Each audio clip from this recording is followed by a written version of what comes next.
부활절 설교가 되면 부활의 역사적인 사실인가에 대한 내용을 다루는 그런 단골 메뉴들이 있습니다.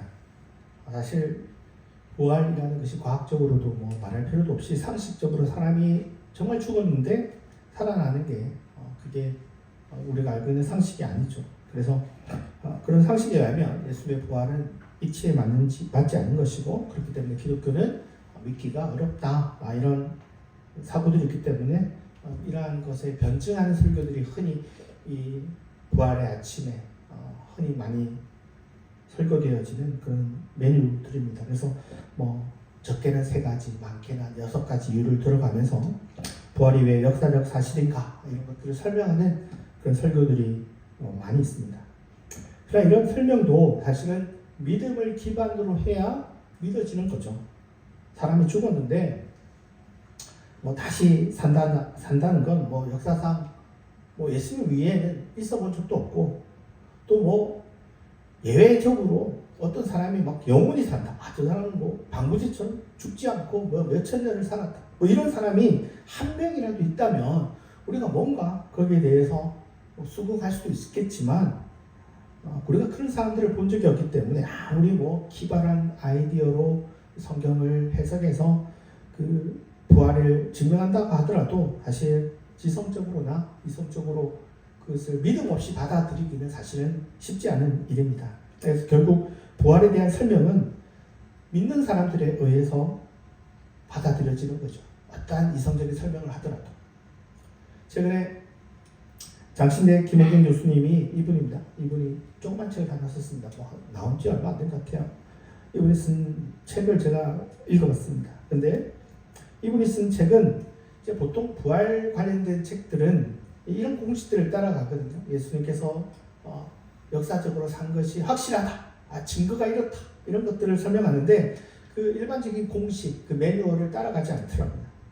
오히려 예수님의 제자들도 이 부활에 대해서 놀랬다, 당황했다, 믿기 어려워했다, 이런 모습들을 따라가면서 성경에 어느 누구도 단 한 사람도 쉽게 예수께서 부활하신 그 모습을 보고도 당연하게 믿든지 신앙 고백을 하든지 그런 예가 없다는 것을 따라가더라고요. 그런 걸 살펴보는 거예요. 오늘의 현대인이 어떻게 예수님의 부활을 아무리 잘 설명한다 하더라도 이걸 이성적으로 이해하기가 어려웠던 거가 현대인들만이 아니라 사실은 예수님의 그 가장 측근이었던 제자들도 어려웠다는 거예요. 힘들었다는 거죠. 그래서 그들도 우리랑 본질상 다르지 않았다는 이야기를 책을 통해서 얘기를 하더라고요. 그러나 이러한 이성적인 판단에도 불구하고 제자들은 그들이 가졌던 혼란, 의심, 당연히 이성적인 상식들, 이 모든 것을 넘어섰고 그 믿음이 부활에 대한 강렬한 믿음 때문에 자신의 목숨도 소개처럼 버릴 수 있었던 그 모습들을 하나하나 살펴보는 그런 책이었습니다. 오늘의 우리에게도 사실 의심이나 혼란 너무 당연한 거죠.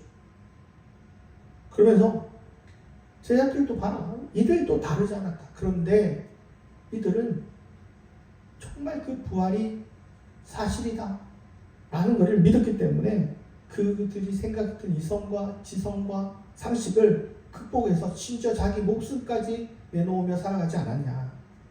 오늘 우리들에게도 이런 부활의 믿음, 믿음까지 몰라도 그런 모습들을 우리가 봐야 되지 않느냐. 이런 조용한 초대장 같은 아주 얇은 책이었습니다. 성경은 부활을 기정사실로 당연한 것으로 이야기하지 않습니다. 이성적으로 과학적으로 풀기는 그때나 지금이나 매한가지로 어려웠다는 거죠. 그럼에도 불구하고 그 이상, 그 너머를 바라볼 수 있는 그 신비로운 이야기를 성경도 알고 있지만 하고 있다라는 겁니다. 오늘의 이 부활의 아침에 우리가 과학적으로 이성적으로 접근하기보다는 좀 성경의 이야기를 좀 더 따라가 보려고 합니다. 요한복음을 통해서 부활의 신비로움에 대해서 좀 살펴보려는 거죠. 요한복음은 부활의 첫 만남의 인물로 한 여성을 주목합니다. 막달라 마리아입니다. 그는 우리의 기대에 한참 미치지 못한 모습을 보여줍니다. 부활한 주님을 보고서도 무슨 신앙 고백을 하지도 않고요. 대단한 믿음의 확신을 보여주지도 않습니다. 부활을 이해하지를 못합니다. 오히려 그녀는 울기만 하고 오해하는 실망스러운 모습을 보여줍니다. 왜 요한은 부활의 첫 증인을 가장 똑똑한 사람이라든지 뭔가 담대한 제자라든지 뭔가 믿을 수 있는 남성이라든지 이런 좀 더 예수의 부활을 잘 증명해 줄 수 있는 믿음직한 사람이 아니라 한낱 그 당시에 사람으로 취급받지도 못했던 그러한 보잘것없는 여인에게 관심을 가지고 이 이야기를 시작하는 걸까? 한번 생각해 볼 필요가 있습니다. 제가 아는 교수님 중에 학벌이 요즘은 너무 좋은 신학 교수님들이 많은데 예전에 이분이 학벌이 제일 좋았던 것 같아요. 예전에 하버드 나오고 캠브리지 나왔던 김동수라는 교수님인데요. 이분이 요한복음 전공자입니다. 근데 이분이 요한복음 요한서신에 중요한 단어를 얘기한 적이 있습니다. 그게 뭐냐면 머물다라는 단어입니다. 메노라는 머물다라는 단어가 굉장히 중요하다라는 겁니다. 제가 성경을 안 올렸네요. 제가 읽겠습니다. 요한복음 15장 4절에 보면 내 안에 거하라 나도 너희 안에 거하니라. 이 거한다는 게 메노입니다. 가지가 포도나무에 붙어 있지 아니하면 스스로 열매를 맺지 않은 것 같이 너희도 내 안에 있지 아니하면 그러하리라. 요한의 3장 24절을 보면 그의 계명을 지키는 자는 주 안에 거하고 메노입니다. 주는 그의 안에 거하시나니 메노입니다. 머물답니다. 우리에게 주신 성경을 말미암아 그가 우리 안에 거하시는 메노 주를 우리가 아느니라. 요한복음 4장 13절을 보면 그의 성경을 우리에게 주심으로 우리가 그의 안에 거한다 메노입니다. 그가 우리 안에 거하시는 줄을 아느니라. 요한복음 15장 10절에 보면 내가 아버지 계명을 지켜 그의 사랑 안에 거하는 것 같이 메노입니다. 너희도 내 계명을 지키면 내 사랑 안에 거하리라 메노입니다. 그러니까 요한복음이나 요한서신에 보면 다들 이 머물다의 연속이다라는 걸 알 수 있습니다. 요한복음은 신앙이라는 것은 뭔가 확신하고 알고 막 이런 것보다도 오히려 지속의 태도, 머무는 것에 관심을 가집니다. 막달라 마리아는 예수님을 부활하신 예수님을 만난 그때 뭔가 확신을 가진 사람이 아닙니다. 뭔가 대단한 결단을 한 것도 아닙니다. 대단한 고백도 하지 않았습니다. 그냥 사랑 때문에 그 자리에 있는 그런 사람입니다. 머문의 문제에서 마리아는 바로 그 머문에 위치하고 있었던 겁니다. 부활의 신앙은요, 언제나 내가 무엇을 얼마나 정확히 아는가 보다 사실은 내가 어디에 머물러 있느냐가 더 중요합니다. 십자가 이야기를 좀 더 살펴보겠습니다. 십자가에서 예수님께서 이렇게 얘기하십니다. 다 이루었다. 이 말이 우리 너무 당연하게 생각하지만 이 말이 사실은 요한복음밖에 나오지 않습니다.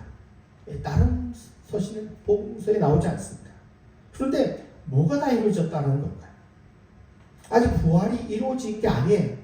십자가에서 예수님이 죽는데 예수님이 다 이뤘다라고 얘기합니다. 우리는 이게 너무 좀 당연하게 생각해요. 왜냐하면 우리 이신칭이 복음의 대속 이게 이루어졌다. 우리 이렇게 교리적으로 너무 잘 알잖아요. 그래서 대부분 이 교리에 익숙한 우리는 대속의 문제가 해결됐으니까 예수님께서 야, 다 했네, 다 해결했다, 다 이루어졌다 이렇게 생각한다고 생각합니다. 원래 이 단어는 어떤 일이 처음 계획된 목적에 도달했을 때 끝맺었잖아요. 그때 쓰는 거예요. 우리하고 똑같습니다. 예를 들어서 빚이 있었는데 다 남김없이 다 갚았을 때, 임무가 있는데 그 임무를 다 끝까지 수행했을 때, 그때 이 단어를 쓰는 거예요. 그러니까 내가 해야 할 거 다 했다는 거예요. 예수님의 해야 될 그 선, 거기까지 예수님 다 했다. 그 이유는 자기 목이 아니라는 거예요. 그러니까 내가 해야 될 그 자리까지 다 이룬 겁니다. 그럼 아직 예수님께서 부활하지 않았는데 죽어서 끝이면 뭔가 이상하지 않습니까? 예수님께서 부활을 해가지고 내가 부활한 다음에 내가 다 이뤘다라는 거지. 이러면 뭔가 우리가 수긍이 될 텐데 사실은 아직 부활이 이루어진 게 아니에요. 아직 뭔가 안 끝났어요. 그런데 다 이루어졌다. 이상하지 않습니까? 아니면 예수님께서 승천하시면서 내가 다 이루었다. 이러고 떠나시면 우리가 이해할 수 있는데 사실은 이 십자가에서 이 이야기를 했다라는 것은 사실 교리적으로 우리가 생각할 수 있다면 우리 같은 경우는 크게 현대인들은 어렵게 생각하지 않지만 당시 사회에 교리라는 게 없잖아요. 그죠? 그냥 예수님의 말입니다. 사실은 이 말은 그렇게 이해하기 쉬운 얘기가 아닌 거죠. 오늘 다 이뤘다는 말씀이 복음서 다른 곳에서 있는 것처럼 알지만 사실은 요한복음밖에 없다는 것입니다. 이 요한복음에서 이뤘다는 뭘 이뤘다는 걸까요? 대속이 다 이루어졌다라는 걸까요? 여러분 요한복음이 강조하는 것 중에 하나가 메모라는 머물다라는 단어 말고 또 하나가 더 있습니다.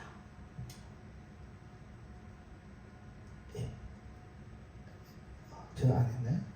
사랑이라는 사랑.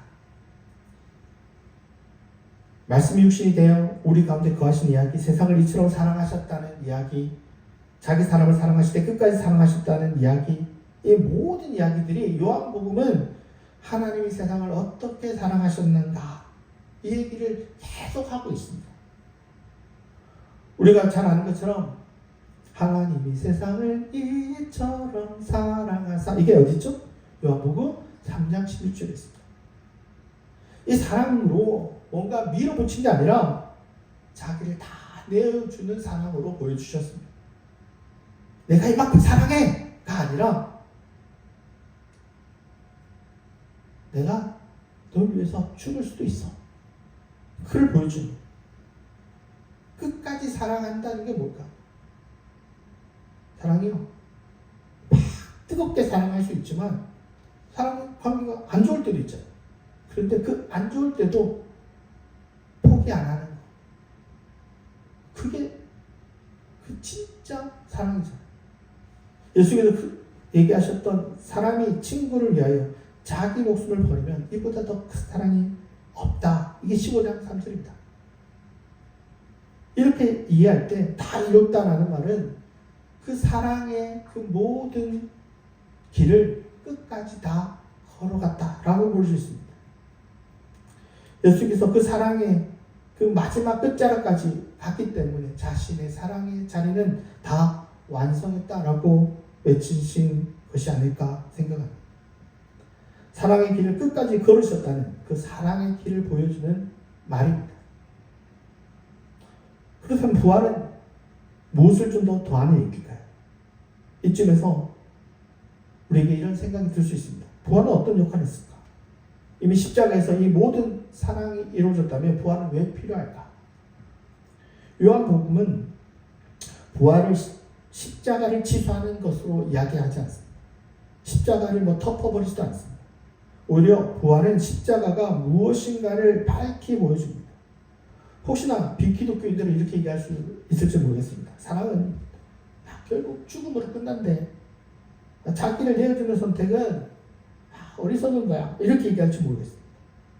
그러나 부활이 이렇게 응답합니다. 이 길은, 이 사랑의 길은 잘못된 길이 아니라, 이 사랑의 길은 헛된 선택이 아니라는 확신을 보여줍니다. 그래서 부활은 십자가를 통해서 이게 정말 참 사랑의 길이었다는 것을 확인해 줍니다. 부활은 사랑이 언젠가 보상받는다는 약속이라기보다 사랑이 처음부터 끝까지 틀리지 않았다. 그것을 보여줍니다. 사랑이 걸어가는 그 끝자락의 이야기의 완성표로 읽어지게 됩니다. 요한복음 21장은 부활 이후의 장면이지만 모든 것이 다 정리된 것처럼 이야기되지 않습니다.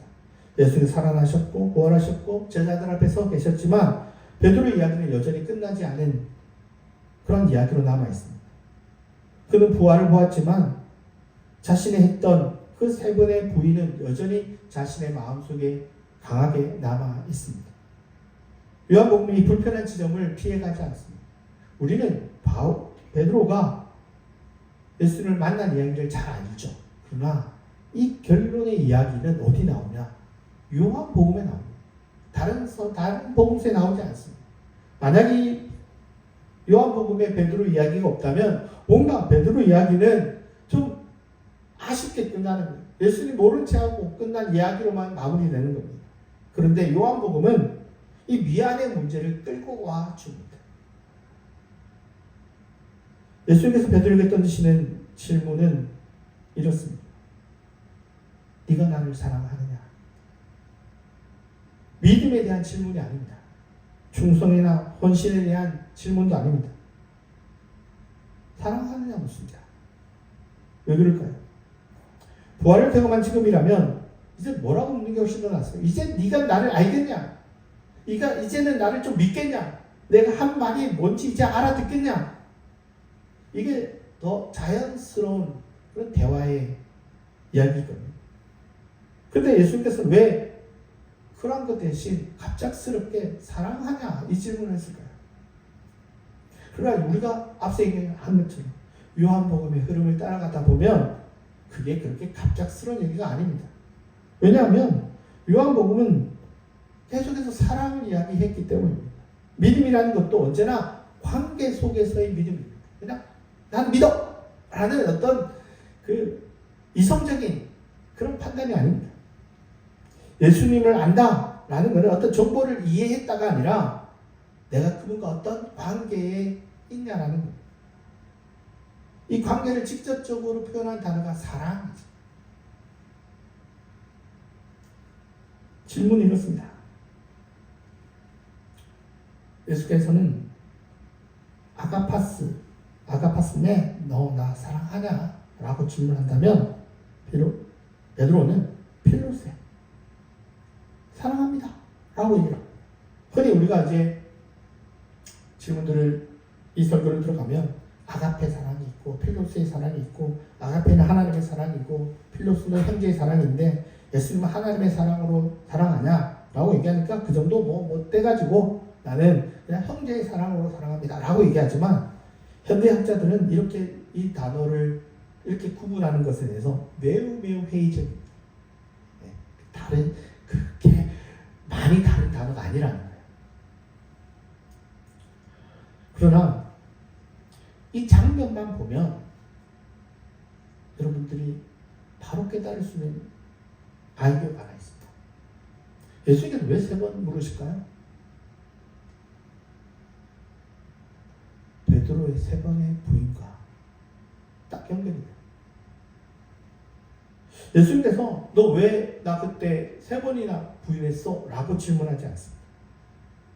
너 그때 왜 나한테 내 눈과 마주쳤는데도 어떻게 나를 모른 체하고 맹세했냐? 그것도 3번이나 그랬냐? 이렇게 질문하지 않습니다. 다르게 묻습니다. 너 나 사랑하냐? 아가파스네 너 나 사랑하냐? 아가파스네 너 나 사랑하냐? 그거면 충분한 겁니다. 사랑이 아직 남아있냐 묻는 겁니다. 베드로 네가 그때 왜 그렇게 잘못했고 너 회개했냐? 뭐 이런 거 얘기하지 않습니다. 베드로를 시험대에 딱 세워가지고 너 똑바로 안 해? 이러지도 않습니다. 예수님의 그 질문은 베드로를 책망하지도 너 어떻게 살았는데 이제 어떻게 할 거냐? 다그치지도 않습니다. 베드로는 이 예수님의 질문에 엄청난 고백을 하는 것도 아닙니다. 그러나 이 관계, 이 얘기 속에서 서로 간에 뭔가 관계가 이어집니다. 사랑의 자리가 이어집니다. 어떤 단어가 더 깊은 사랑인가를 말하는 게 아닙니다. 예수님은 큰 사랑, 베드로는 작은 사랑, 이 얘기가 아닙니다. 둘 다 사랑의 자리라는 겁니다.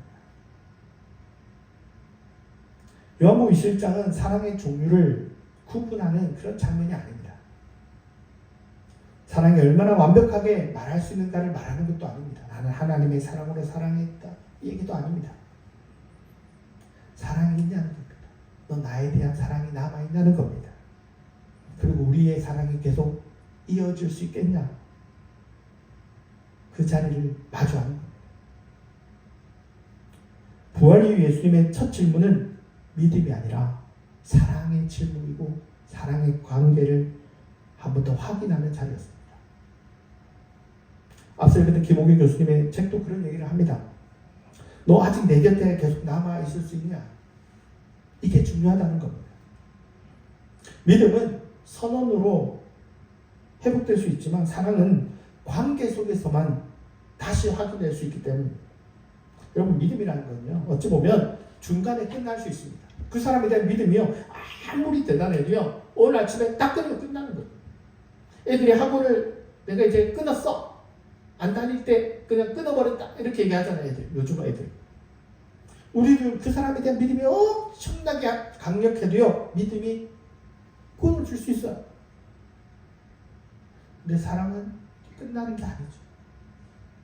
사랑은 진짜 사랑은 아무리 미워도 여전히 계속되는 겁니다.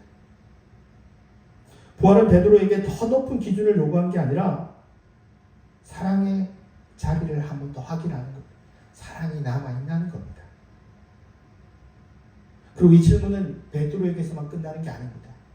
이 질문은 오늘 우리들에게도 질문하고 있습니다. 지금 너에게 사랑이 남아있냐?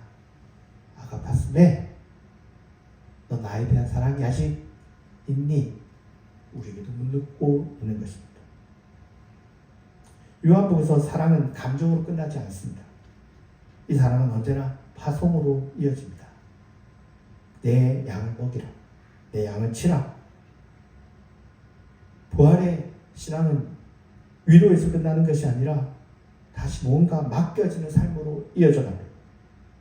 부활의 신앙은 은혜를 받는 사람의 감격보다 끝까지 남아있는 사람의 책임져야 될 삶을 한 번 더 이야기하고 떠나는, 끝내는 그런 책임입니다. 보통의 이야기라면 부활의 이유는 모든 것이 정리되는 장면으로 끝나야 그게 당연한 거죠. 그럼 모든 복음서가 그렇게 이야기가 말끔하게 봉합돼서 끝나는 그러한 복음서가 단 하나도 없습니다.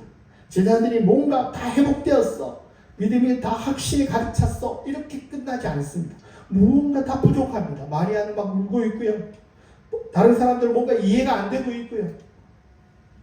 제자들이 부활을 보았지만 여전히 흩어져 가고요.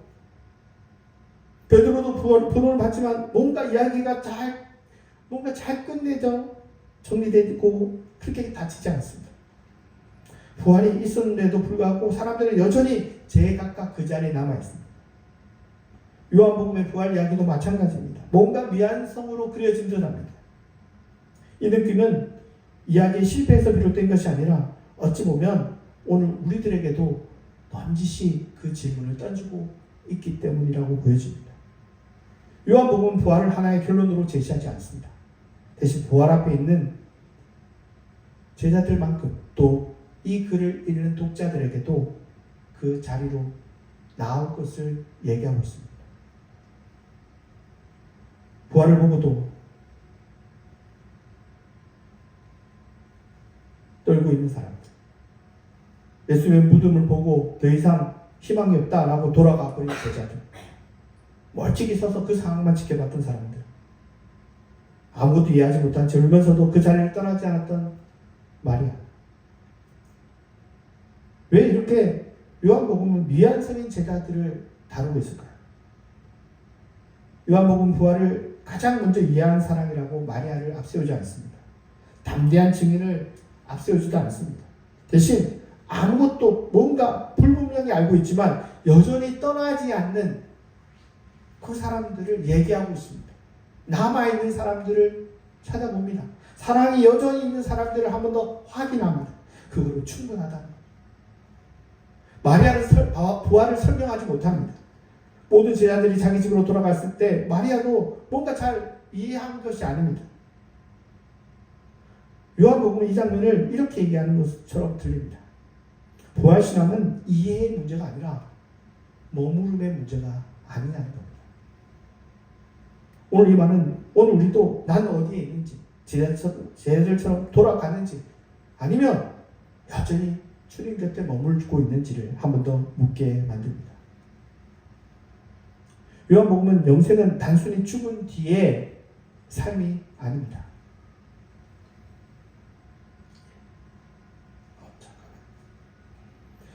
교회 아이오니오스라는 우리가 흔히 얘기하는 영생은 미래에 대한 그런 보상이 아니라 지금 시작되는 어떤 관계의 삶을 가리키는 겁니다. 부활은 이렇게 얘기하는 것입니다. 사랑이 아직 남아있다면 아직 끝난 게 아니라 십자가에서 실패한 것처럼 보입니다. 무덤 앞에서 뭔가 끝난 것처럼 보입니다. 그러나 부활은 말합니다. 사랑은 포기하지 않고 계속되고 있다는 겁니다. 이름을 부를 때 다시 시작되는 겁니다.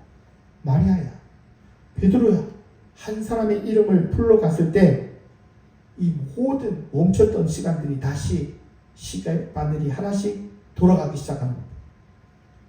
우리가 부활절을 맞이하면서 야, 부활이 사실이냐 아니냐, 너 그거 과학적으로 증명되는데 아니야, 이거 따지는 게 중요한 게 아닙니다. 지식적으로 얼마나 많이 이해하고 얼마나 내가 이걸 부활을 믿는가 확인하냐 아니야, 이게 중요한 게 아닙니다. 중요한 건 사랑하냐,